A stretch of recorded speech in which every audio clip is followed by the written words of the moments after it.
Porsche has built some truly astonishing and historically significant models in its 75-plus years of existence. Porsche Type 64 was founder Ferdinand Porsche's vision of the perfect sports car. Despite the Volkswagen Beetle engine, it was one of the fastest cars of its day in 1939, thanks to a very low drag coefficient. The 356 was Porsche's sports car, long before the 911. The 1,113 cubic centimeter air-cooled flat four was a carryover from the Type 64 and is the precursor to all other 356, and it is a true one-off car. The 1953 Porsche 550 Spyder was the brand's first race car.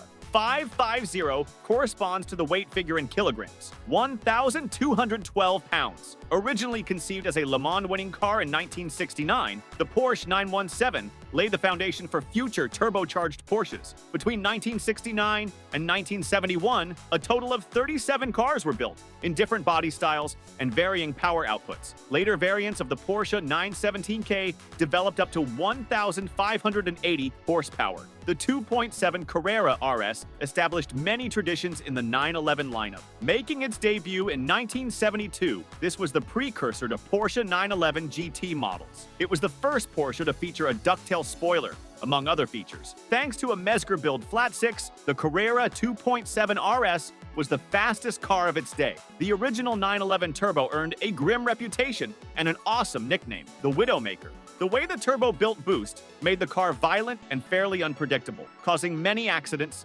some of which fatal. Despite that, the Porsche 930 Turbo is one of the most desired classic 911s. In 1986, the Porsche 959 was officially the fastest production car in the world. The 959 is Porsche's first supercar and one of the most advanced vehicles of its time. Its flat six was partially water-cooled and featured twin turbochargers, good for 444 or 508 horsepower in the 959S. The Porsche Carrera GT is considered the last analog supercar, featuring next to zero driver assists and a manual transmission. Its V10 engine was originally meant to be used in racing, but was later adapted for road use. To this day, it has one of the most iconic sounds. Similar to the 930 Turbo Widowmaker, the Carrera GT developed reputation for being very demanding on the driver.